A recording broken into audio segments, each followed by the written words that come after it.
we welcome you to the Divine Connection. Divine connection यानी ईश्वरीय संपर्क में आपका स्वागत है। We help people to get connected to God. हम निश्चय मदद करते हैं कि लोग परमेश्वर के साथ जुड़ सकें। Maybe you are thinking, oh, I am already connected to God. शायद आप सोच रहे होंगे कि देखिए मैं तो परमेश्वर के साथ पहले से जुड़ा हूँ, Oh, well and good.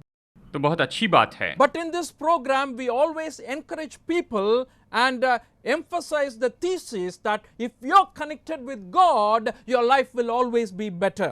लेकिन इस प्रोग्राम में हम लोगों को प्रोत्साहित करते हैं कि अगर आप परमेश्वर के साथ में जुड़े हैं तो आपका जीवन सच में बहुत ही बेहतर होगा। The simple logic is this. इसके पीछे सरल विचार यही है, He is our creator. वो हमारे सृष्टिकर्ता हैं, He is our designer. वो हमारे डिजाइनर हैं, And that's what Bible says. और यही तो बाइबल कहती है। And He knows the best for my life. और वो मेरे जीवन के लिए सबसे उत्तम बात जानते हैं। So when I connect with Him, definitely He will help me. He will guide me to live my best. जब मैं उसके साथ में जुड़ जाता हूँ तो वो मेरी मदद करते हैं कि मैं सबसे उत्तम जीवन जीऊँ। That's why in this program we always at the very beginning emphasize this idea divine connection is the key to a happy and fruitful life in this world. और इसलिए हम इसी विचार को इस प्रोग्राम में बताते हैं कि ईश्वरीय संपर्क ही खुशी का जीवन और परमेश्वर के साथ में अच्छा जीवन जीने के लिए बहुत ही जरूरी होता है। If you remember in our last program we started talking about families. आपको याद होगा पिछले प्रोग्राम में हमने परिवार के बारे में बातें की। We believe families are a very important part of God's plan in this world. हम विश्वास करते हैं कि इस संसार में परिवार तो परमेश्वर की सबसे महत्वपूर्ण योजना है। We saw that the way God designed the families revealed His glory. हमने ये भी देखा कि जिस तरह से परमेश्वर ने परिवार का ढांचा बनाया ये उसकी महिमा प्रकट करने के लिए है। If you remember in the last program, we emphasized that He created Eve, that is a suitable helper for Adam, from Adam himself, and that's how they became one flesh. आपको याद होगा पिछले प्रोग्राम में हमने बताया कि परमेश्वर ने आदम में से उसके लिए सहायक हवा बनाई और इस तरह से वो एक तन हो गए। At the same time, we also saw that the relationship God expects in the family or within the family is a relationship that is reflecting what was already there in the Godhead, the Father, Son and the Holy Spirit. और हमने ये भी देखा कि जो संबंध परमेश्वर परिवार में चाहते हैं वो संबंध तो पिता पुत्र और पवित्र आत्मा के प्रेम और आपसी संबंध को दर्शाने वाला दिखाई देना चाहिए। At the same time, finally we also said in the last program that it is a mystery that the relationship between husband and wife, like how husband loves the church, Christ also loves the church, and it is compared to this mysterious relationship Jesus Christ has with His people today. ये तो सच में बहुत ही भेद भरी बात है कि पति अपनी पत्नी से वैसा ही प्रेम रखें जैसे मसीह यीशु ने कलीसिया से प्रेम रखा, और परिवार जो है ये तो निश्चय ही इस बात को दिखाता है। Why we are talking about family is because lot of values prescribed by God from the word of God is diluted in so many forms. हम परिवार के बारे में क्यों कह रहे हैं? क्योंकि देखिए परमेश्वर के वचन में जो आज्ञा है वो इन दिनों में बहुत से तरीके से मानो उसमें मिलावट कर दी गई है। In the family, who is important in the family? परिवार में सबसे महत्वपूर्ण कौन होता है? Husband or wife? पति या पत्नी? And sometimes because of the way you were brought up or the way you were growing up, if you are a boy child, you feel men are important in the family. अगर आप ऐसे परिवार में पले बड़े हैं और आप बेटे हैं तो शायद आपको लगता होगा कि पुरुष परिवार में महत्वपूर्ण होते हैं। If you are a girl child growing up in an ancient tradition family, perhaps you felt that you don't have that importance in the family and you've been treated differently all along. अगर आप प्राचीन विचारधाराओं के परिवार में बड़ी हुई बेटी हैं तो शायद आपको ऐसा लग रहा होगा कि आपके परिवार में आपको उतना महत्व नहीं दिया जाता। In the ancient times, for example, 40-50 years back and all, women were not given much importance for education. पुराने ज़माने में यानी 40-50 साल पहले जो हैं वो तो स्त्रियों की पढ़ाई के लिए ज़्यादा महत्व नहीं दिया करते थे। They gave a lot of importance to boys. वो केवल लड़कों को ज़्यादा महत्व देते थे। Boys must get good education. कि बेटों को अच्छे से पढ़ाना चाहिए। They must get good food. उन्हें अच्छा भोजन मिलना चाहिए। Usually, women are treated as a second-class people as far as education and all these other life needs are concerned in our culture. पुराने ज़माने में जहाँ तक कि हमारी परंपरा की बात आती थी, उस समय स्त्रियों से दूसरे स्तर का व्यवहार किया जाता था। But now things have changed. लेकिन अब सब कुछ बदल गया है। So when we talk about family, one of the primary question we need to ask is, in family, who is important? तो अभी यहाँ पर परिवार में ये हमें पूछना चाहिए कि परिवार में सबसे महत्वपूर्ण कौन है। Bible very clearly says both are important, and that is something we want to emphasize in this program today. Bible कहती है कि दोनों महत्वपूर्ण हैं और आज के इस प्रोग्राम में हम इसी पर जोर देकर बताना चाहते हैं। The other reason we wanted to talk about family in this program continuously for a few weeks, couple of more weeks, is this, that a lot of problems are springing up in families today. आने वाले हफ्तों में हम परिवार के बारे में आपको और भी अच्छे से सिखाएंगे, क्योंकि इन दिनों में परिवार में बहुत सी समस्याएं आ रही हैं। For the past 2 years, the lockdown has impacted families very, very forcefully and strongly. पिछले 2 साल से लॉकडाउन ने परिवार को बहुत ही प्रभावित करके रखा है। Women and children are impacted in different ways. स्त्रियों और बच्चों पर अलग-अलग तरीके से प्रभाव पड़ा है। Domestic violence has increased. घरेलू जो हिंसा है वो तो बहुत ही बढ़ गई है। Child marriages have increased. बाल विवाह जो है वो भी बढ़ते चले गए हैं। They say it is because of the COVID वो lockdown. कहते हैं कि ये तो कोविड लॉकडाउन के कारण बढ़ी है। Instead of going to work, people are staying at home. Sometimes you may think that will improve their relationship, but a lot of people have experienced the negative aspect of it, in life, in families. बाहर जाने के बजाय अभी उन्हें घर में रहना पड़ता है। लोगों ने सोचा कि इसके अच्छे फायदे होंगे कि परिवार के साथ समय बिताएंगे, लेकिन इसके बहुत से नकारात्मक परिणाम भी मिले हैं। Government has taken some steps to curb all these problems and issues. और सरकार ने कुछ कदम उठाए हैं कि इन सारी समस्याएं और मुद्दों के ऊपर रोक लगाएं। But they were not able to solve this malady completely. लेकिन इसे पूरी तरह से हल तो नहीं कर पाए हैं। They are still working on it. वो अभी भी इस पर काम कर रहे हैं। People need to change. लोगों को बदलना होगा। People need to understand. लोगों को समझना होगा। And that is why we are talking about families in this program. और इस प्रोग्राम में इसलिए हम परिवार के बारे में बता रहे हैं।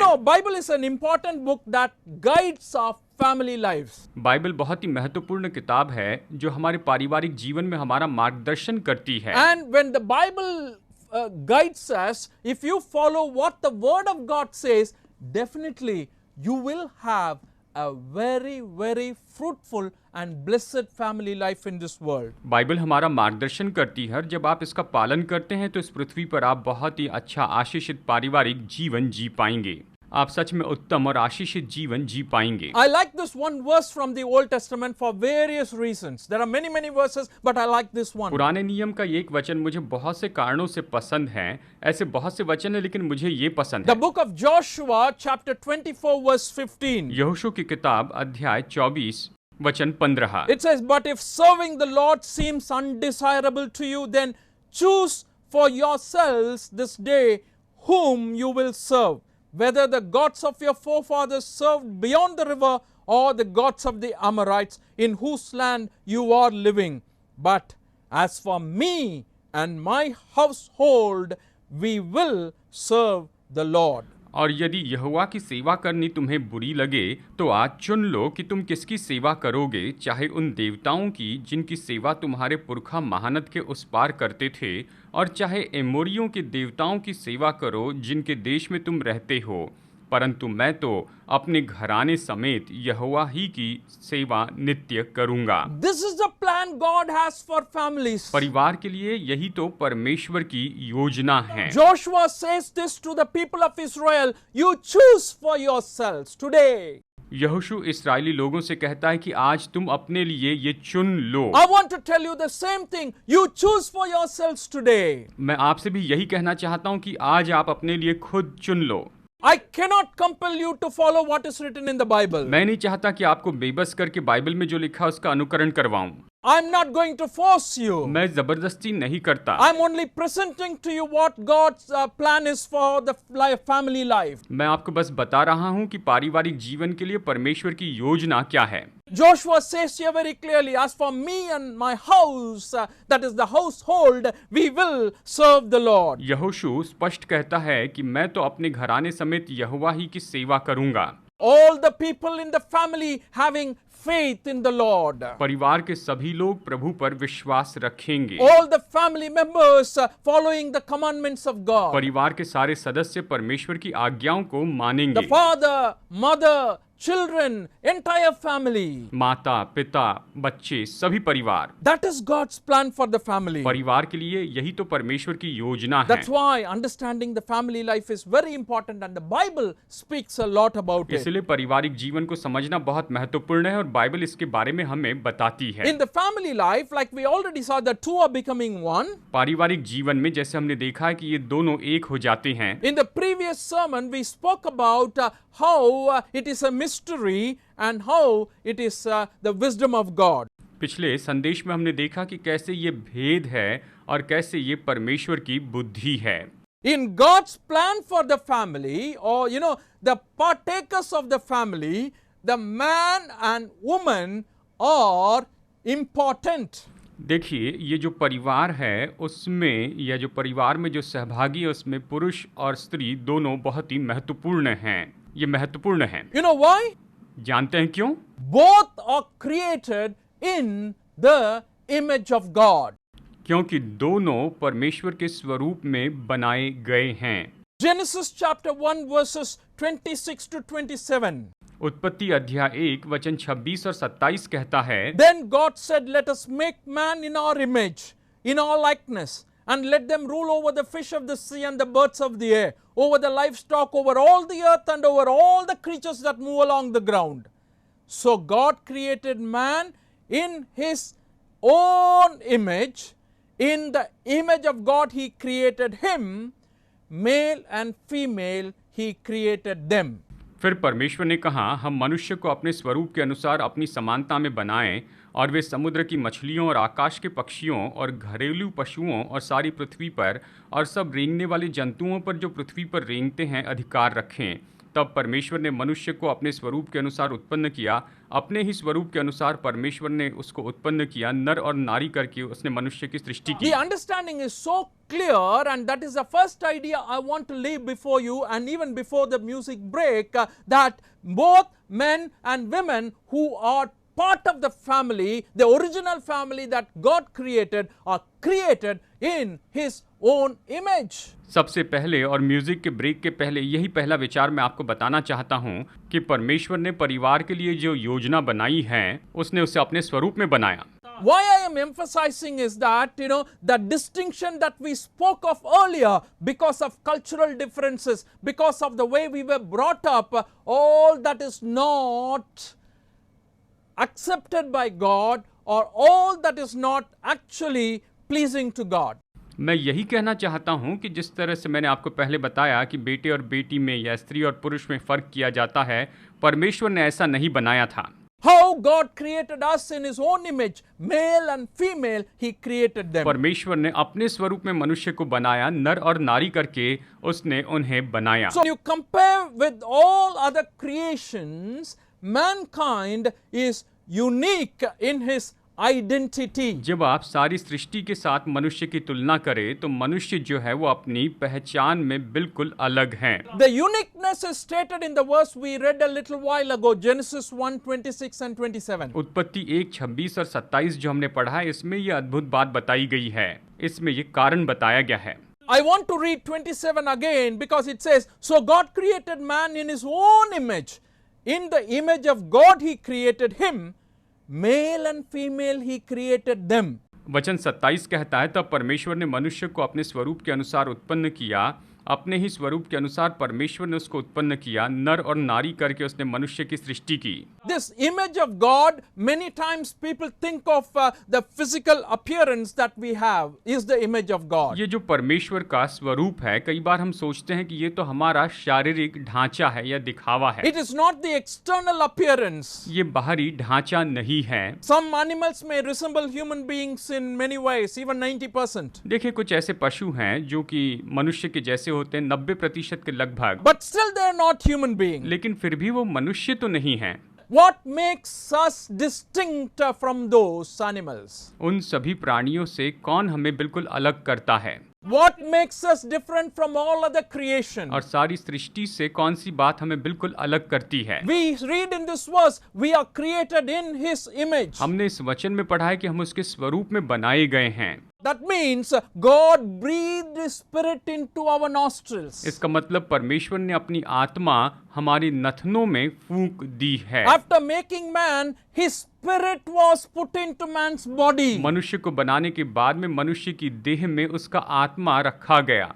And that is when we have that image of God in us. और वहीं पर तो हम में परमेश्वर का स्वरूप है। That gives the ability for man to decide what he can do. ये मनुष्य को योग्यता देता है कि वो निर्णय ले कि क्या करे। He can decide about the moral values for his life. वो अपने जीवन के लिए नैतिक मूल्यों का निर्णय ले सकता है। It can help man to reflect the qualities and the nature of God. ये मनुष्य की मदद करता है कि परमेश्वर के स्वभाव को देखें। Because God is our creator, we can love like God. क्योंकि परमेश्वर हमारे सृष्टि करता है, हम परमेश्वर जैसे प्रेम कर सकते हैं। We can show mercy. हम दया दिखा सकते हैं। We have the ability to create. हम में सृष्टि करने की योग्यता है। We have the ability to forgive. हम क्षमा कर सकते हैं। We have the ability to relate to one another. एक दूसरे से संबंध रखने की योग्यता हम में है। That's how this image of God is formed in us. और इसी तरह परमेश्वर का ये स्वरूप हम में बनता है। We are different from other creations of God, other creatures of God. हम तो परमेश्वर की दूसरी सृष्टि से बिल्कुल अलग हैं। But why I am talking that in connection with family? अब मैं परिवार के संबंध में इसके बारे में क्यों बता रहा हूँ? Simply because man and woman are the first family partners, and Bible says both of them are created in the image of God. केवल इसीलिए कि स्त्री और जो पुरुष हैं ये तो सबसे पहले पारिवारिक पार्टनर थे और इन दोनों को परमेश्वर के स्वरूप में बनाया गया। Don't think that, oh, this image of God, Adam and Eve only was created after that. No. We all don't have the image of God. ये मत सोचिए कि आदम और हव्वा ही परमेश्वर के स्वरूप में बनाए गए थे और अभी हम परमेश्वर के स्वरूप में नहीं हैं। If you think like that, then I want to show you very clearly from Genesis chapter 5 verses 1 to 3. अगर आप इस तरह से सोचते हैं तो उत्पत्ति अध्याय 5 वचन 1 से 3 में आपको बता दूं। It shows us very beautifully how the image of God is transferred from Adam to his son. ये बहुत ही स्पष्ट रूप में बताता है कि कैसे आदम का स्वरूप उसके पुत्र में आया। Now listen to me very carefully and pay a very careful attention to these verses. अब इन वचनों को आप जरा ध्यान से सुनिए। This is the written account of Adam's line, Genesis 5:1 to 3. When God created man, he made him in the likeness of God. He created them male and female and blessed them, and when they were created, he called them man. When Adam had lived 130 years, he had a son in his own likeness, in his own image, and he named him Seth. आदम की वंशावली ये है, जब परमेश्वर ने मनुष्य की सृष्टि की तब अपने ही स्वरूप में उसको बनाया। उसने नर और नारी करके मनुष्य की सृष्टि की और उन्हें आशीष दी और उसकी सृष्टि के दिन उसका नाम आदम रखा। जब आदम 130 वर्ष का हुआ तब उसके द्वारा उसकी समानता में उसी के स्वरूप के अनुसार एक पुत्र उत्पन्न हुआ। उसने उसका नाम शेत रखा।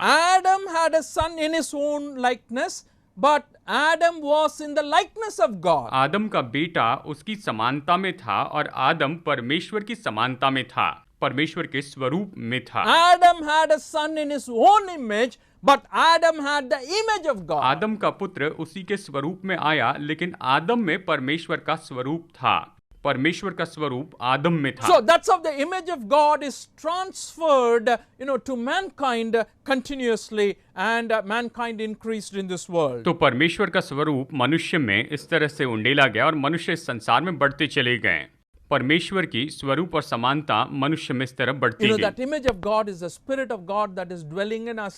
It's like this. God is Spirit, and the one who worships Him must worship in spirit and in truth, is the word of God says. परमेश्वर का स्वरूप हमारी आत्मा में उंडेला गया है। परमेश्वर आत्मा है और हम आत्मा और सच्चाई से उसकी आराधना करें, इस तरह से वचन हमें बताता है। हम उसकी ऐसी आराधना करें। And if you want to see how God is, who God is, Jesus is the revelation of God fully. अगर आप देखना चाहते हैं कि परमेश्वर कौन है, कैसा है, तो यीशु ही परमेश्वर के बारे में पूरी तरह से प्रकट करने वाले हैं। I don't want to go into the theology of teaching about Jesus Christ, but I want to limit myself to family and the relationships, and I just want to tell you that both man and woman share the image of God. मैं theology की गहराई में जाकर आपको ये सब बताना नहीं चाहता हूँ, बस यही कह रहा हूँ कि स्त्री और पुरुष दोनों के दोनों परमेश्वर के स्वरूप में बनाए गए हैं। And the second thing I want to leave before you, both men and women are given authority to rule over God's creation. दूसरी बात जो आपको बताना चाहता हूँ कि दोनों यानी स्त्री और पुरुष को अधिकार दिया गया है कि परमेश्वर की सृष्टि पर वो अधिकार रखें। In the book of Genesis, chapter 1, verses 26 and 27, उत्पत्ति अध्याय 1 वचन 26 और 27 ये कहता है, it is very clearly saying God gave them authority to rule over the earth. All the things God has created, the created human beings needed understanding to rule over them. यहाँ पर यह स्पष्ट बताता है कि परमेश्वर ने जो भी सृष्टि की, उस सारी सृष्टि पर परमेश्वर ने मनुष्य को अधिकार दिया और अभी मनुष्य को समझ चाहिए To watch the creation and to preserve the creation. कि सृष्टि की देखभाल करें, सृष्टि की रक्षा करें, ये बहुत जरूरी है। And to multiply them. और उन्हें बहुगुणित करते चले जाएं। To bring the best in mankind. कि पूरी मानवता में उत्तम चीजों को निकालते चले जाएं। So when God created everything, there was unity among all the creatures. तो जब परमेश्वर ने सबकी सृष्टि की, तो सारी सृष्टि में पूरी तरह एकता थी। But the intelligence, sometimes we may say animals also have, but what I'm trying to say is the moral values and the responsibility for moral behavior is held with mankind only. हम कई बार ये कहते हैं कि पशुओं में भी बुद्धि होती है, लेकिन नैतिकता की जो बात है, नैतिक व्यवहार की बात है, परमेश्वर ने ये तो केवल मनुष्य को ही दिया है। So God gave them the authority. So why I am saying that is because we are talking about the distinction in family life between man and woman. But I am saying he was created in the image of God. He was also, and both of them also were given authority to rule over the earth. देखिए क्या होता है, परिवार में स्त्री और पुरुष के बीच में भेद दिखाया जाता है, लेकिन परमेश्वर ने इन दोनों को बनाया और दोनों को संसार पर राज्य करने का अधिकार भी परमेश्वर ने दिया है। The creation has been spoilt because of sin. पाप के कारण ही पूरी सृष्टि जो है वो तो नाश हो गई, बर्बाद हो गई है। But definitely one day God is going to restore it back. लेकिन निश्चय ही एक दिन परमेश्वर इसे फिर से ठीक करने वाले हैं। And very, very importantly in the family life, I want to share this one thing in connection with our standing before Christ. और एक बहुत ही महत्वपूर्ण बात जो परिवार के बारे में मैं आपको बताना चाहता हूँ कि मसीह के सामने खड़े रहना। Both men and women share the blessings in Christ equally. स्त्री और पुरुष दोनों मसीह में एक समान ही आशीषों को प्राप्त किए हैं। Whether male or female, when you believe in Jesus Christ, you are partaker of the blessings of Christ. चाहे स्त्री हो या पुरुष हो, अगर आप मसीह यीशु में जुड़े हैं तो आप उसकी आशीष को प्राप्त किए हैं। I have to read this verse. This is a very, very important verse. Galatians chapter 3 verse 27, 28 and 29. For all of you who are baptized into Christ have clothed yourselves with Christ. There is neither Jew nor Greek, slave nor free, male nor female. For you are all one in Christ Jesus. If you belong to Christ, then you are Abraham's seed and heirs according to the promise. Galati 3, 27, 28 और 29 कहता है, और तुम में से जितनों ने मसीह में बपतिस्मा लिया है, उन्होंने मसीह को पहन लिया है। अब न कोई यहूदी रहा और न यूनानी, न कोई दास न स्वतंत्र, न कोई नर न नारी, क्योंकि तुम सब मसीह यीशु में एक हो। यदि तुम मसीह के हो तो अब्राहम के वंश और प्रतिज्ञा के अनुसार वारिस भी हो। This is what the gospel is all about. सुसमाचार तो केवल इसी के बारे में है। It is not only for souls, saving of souls, but more than that, before Christ, we are all equally standing and we have a moral responsibility. और ये केवल आत्माओं के उद्धार के बारे में नहीं, लेकिन ये तो मसीह के सामने हमें खड़े रहना है और हमारी नैतिक जिम्मेदारी है। The message of Jesus Christ delivered people from inequality. मसीह यीशु के संदेश ने लोगों के बीच में कोई फर्क नहीं रखा है, सबको समानता में लाया। In the sight of God and in the sight of men. परमेश्वर की दृष्टि में और मनुष्य की दृष्टि में भी। If you are someone who have been treated differently because of your gender, आप स्त्री हैं या पुरुष हैं, इसके लिए अगर कोई आपसे अलग तरह से व्यवहार करता है, and because of the culture you belong to, और आप जिस परंपरा में पले बढ़े हैं उसके I कारण, want to tell you, Jesus doesn't treat you like मैं that. आपको बताऊं, यीशु आपसे ऐसा व्यवहार नहीं करते। Their contribution to mankind and family in the world is very, very important to पूरे us. संसार में और परिवार में उनका जो योगदान है वो तो हमारे लिए बहुत महत्वपूर्ण है। According to the creation of God, God sees them equally. परमेश्वर की सृष्टि के अनुसार परमेश्वर उन्हें समान रूप में देखते हैं। They have souls that are precious before God. उनकी आत्माएं परमेश्वर के लिए बहुत ही अनमोल The हैं। blessings we get because of the cross is even shared by them equally. क्रूस से हमें जो आशीष मिलती है वो भी हमें समान रूप में दे दी गई है। Treat them with respect. आप उनसे आदर के साथ व्यवहार कीजिए। Treat them with honor. आदर के साथ उनसे व्यवहार कीजिए। We will see what is the role of man in the family and what is the role of women in the family in the following week. आने वाले हफ्तों में हम परिवार में पुरुष की भूमिका के बारे में देखेंगे, स्त्री की भूमिका के बारे में हम यहाँ पर अध्ययन करेंगे। Why I am saying all this is because God is interested in your family. मैं ये इसलिए कह रहा हूँ क्योंकि परमेश्वर आपके परिवार में दिलचस्पी लेते हैं। When He created us, the both partners are precious to God and to each other. जब उसने हमें बनाया तो दोनों जो हैं वो तो परमेश्वर के लिए एक समान है और महत्वपूर्ण हैं। Possessing the image of God. हम परमेश्वर के स्वरूप में बनाए गए हैं, उसकी समानता में बनाए गए हैं। Enjoying the blessings of God without any discrimination. और बिना किसी भेद के हम परमेश्वर की आशीषों का आनंद उठाते चले जाएं। Recognize this and practice it in your families. आप इसे पहचानें और अपने परिवार में इसका उपयोग करते जाएं। And divine connection will help you to do this. और डिवाइन कनेक्शन ऐसा करने में आपकी मदद करेगा। God bless you and your family. परमेश्वर आपको और आपके परिवार को बहुतायत से आशीष दे।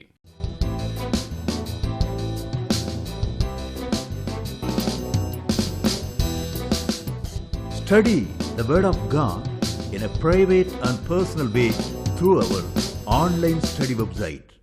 Contact number